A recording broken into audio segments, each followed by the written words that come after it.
आप लोग ने खुद देखा होगा कि जब आप लोग स्कूल में पढ़ते थे तो आप लोगों ने कितनी मेहनत की होगी या जो आपके साथ में कलीग है उसने कितनी मेहनत की होगी। मतलब आज की डेट में अगर मैं देखूं तो बहुत सारे मेरे साथ के ऐसे हैं जो बहुत ही अच्छे थे पढ़ने में मगर वो कामयाब उस लेवल पे हुए नहीं हैं। तो वो आप लोगों को क्या लगता है कि जो पढ़ाई है वो आपके बच्चे को कहीं पे स्टेबल कर पाएगी? आप लोग देखते हो क्रिकेट, ओलंपिक्स भी देखते हो, दूसरों से उम्मीद करते हो कि यार वो लोग एक मेडल लेके आ जाए हमारे देश के लिए तो हमारे देश का नाम रोशन होगा। मगर बात आती है अपने बच्चे को किसी स्पोर्ट्स में भेजने की तो वहाँ पे आप लोगों के हाथ खड़े हो जाते हैं। आप लोगों को लगता है यार स्कूल बहुत ही इम्पोर्टेंट है। मैं ये नहीं कहता कि स्कूल इम्पोर्टेंट है ही नहीं, स्कूल इम्पोर्टेंट है बट इक्वलेंटली आपको उसको एक्स्ट्रा करिकुलर एक्टिविटी भी करवानी चाहिए। वो किसी स्पोर्ट्स में भी पार्टिसिपेट करे, स्विमिंग में जाए या फिर म्यूज़िक में जाए, डांस में जाए, तो वो सारी चीज़ें क्यों नहीं करवाते हो? आप लोगों को क्या लगता है कि आज की डेट में सिर्फ पढ़ाई करने से वो बहुत ही अच्छे लेवल पे पहुंच जाएगा? अरे उसकी लाइफ आगे स्पॉइल हो जाएगी। मैं देख रहा हूँ बहुत सारे कॉर्पोरेट में बैठे हैं, वो 9 टू 5 की जॉब करते हैं। मैं ये नहीं कहता 9 टू 5 की जॉब ख़राब है, बट बात ये है कि जब तक आप उसको लीग से बाहर निकल के काम करने के लिए प्रेशर नहीं करोगे, मोटिवेट नहीं करोगे, तब तक वो क्या करेगा?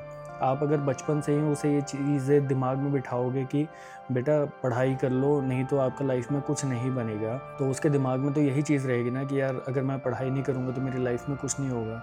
मगर रियलिटी क्या है ये आप लोगों को भी पता है। रियलिटी तो ये है ही नहीं कि अगर आपने पढ़ाई कर ली तो आप बहुत तगड़े बिजनेसमैन बन सकते हैं या बहुत अच्छे लेवल पे आप लोग पहुंच सकते हैं। पढ़ाई एक मीडियम है आपको सोसाइटी में सस्टेन करने के लिए, आपको चीज़ों को समझने के लिए, कोई डॉक्यूमेंट समझने के लिए, कोई एग्रीमेंट समझने के लिए।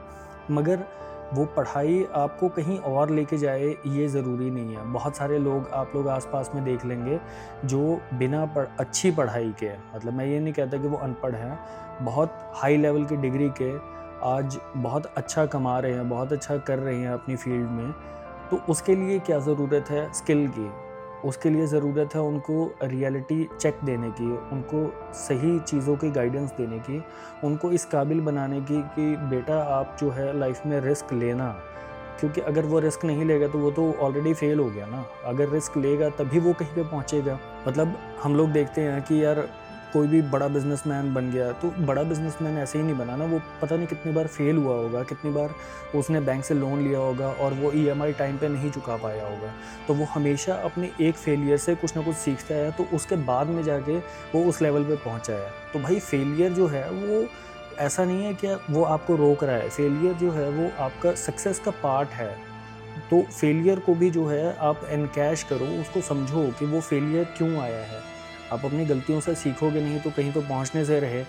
अब अगर आपने बचपन में कभी चलना शुरू किया होगा तो गिरे होगे ना, जब कभी गिरे होगे, चोट लगी होगी, तो आपके मम्मी-पापा ने उस टाइम पे ये तो नहीं बोला होगा कि यार बेटा अब चलना छोड़ दो। मतलब चले तो हो ना उस टाइम पे, गिरे फिर भी उन्होंने चलाया। तो वो गिर-गिर के ही तो आपको चलना आया ना। तो लाइफ में वो चीज़ें क्यों नहीं इम्प्लीमेंट करते? क्यों नहीं अपने बच्चों को गिरने देते? उनको आगे बढ़ने के लिए पहले उनको गिरने तो दो। अब गिरने से पहले ही उनको कह देते हो बेटा ये वाली चीज़ मत करना, क्यों नहीं करना? क्यों उनको पहले ही दिमाग में ये चीज़ बिठाई जाती है कि आपको जो है एक स्टेबल लाइफ़ चलानी है। तो स्टेबल लाइफ़ होती क्या है? किसकी है लाइफ़ स्टेबल? मेरे कलीग्स हैं 40 साल के, 50 साल के, वो लोग क्या स्टेबल हैं? वो लोग आज भी हमेशा जो 1 तारीख से 10 तारीख का जो पीरियड होता है, उसमें वो लोग हमेशा टेंशन में होते हैं। तो स्टेबिलिटी किस चीज़ की है? स्टेबिलिटी नाम की तो कोई चीज़ ही नहीं होती है। कौन स्टेबल है? जो गवर्नमेंट वाला है वो 60 के बाद में धक्के खाता है। 60 के बाद में जब उसे गवर्नमेंट क्वार्टर छोड़ना पड़ता है ना, तब उसे पता लगता है कि यार बाहर दुनिया कैसी है। बहुत सारे लोग जो हैं वो डिफेंस से जब निकलते हैं, जब आर्मी से निकलते हैं, तो रिटायरमेंट के बाद वो लोग घर में किस तरीके से रहते हैं, वो आप लोग उनके घर जाके देखिए। उनके जो फैमिली मेंबर हैं वो कितना उनको डील करते हैं, कैसे वो लोग उनको झेलते हैं, आई वुड से। क्योंकि वो जो जब तक डिफेंस में होते हैं ना, उनका शेड्यूल बिल्कुल सेट होता है, बट जैसे वो डिफेंस से बाहर निकलते हैं तो सारी चीज़ें बदल जाती हैं।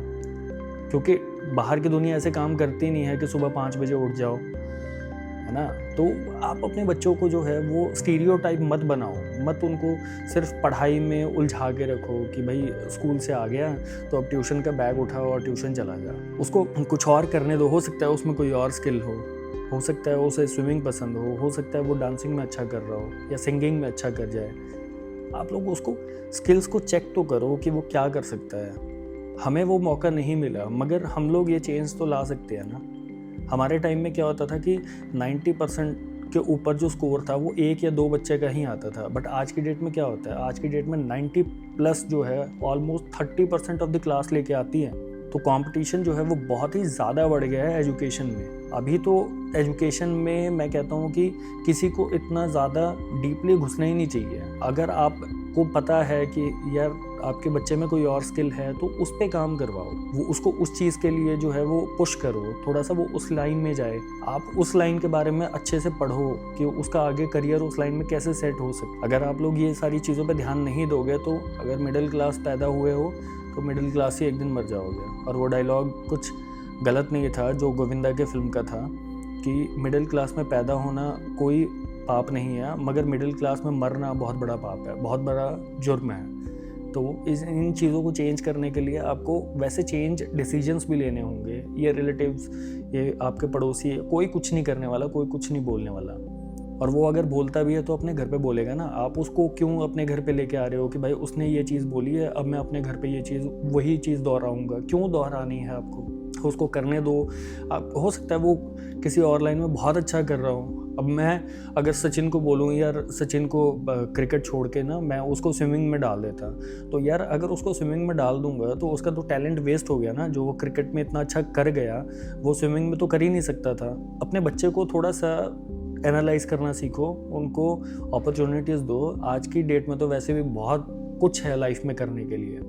तो हमेशा कोल्हू का बैल मत बना के चलो कि यार स्कूल से आ गया तो अब ट्यूशन में भेज दो, क्योंकि बाकी जो उसके बच्चे हैं वो ट्यूशन में जा रहे हैं। ठीक है 90% लेके आ जाएगा, 12th के बाद क्या करेगा वो, कॉलेज के बाद क्या करेगा 90% का? वो एक जो उसके पैकेज भी है वो उसको कहीं पे कंपनी में सेट कर सकती है, बट आज की डेट में पैकेजेस भी ऐसे नहीं आते यार, बहुत मुश्किल है, बहुत सोर्सेज लगते हैं, बहुत सारी चीज़ें रहती हैं। और जब तक कि आप अपने बच्चे को सोच रहे हो कि आज मैं पढ़ा लूँ, और जब तक वो जॉब के लायक होगा ना तब तक तो चीज़ें और पता नहीं कितनी बदल जाएंगी।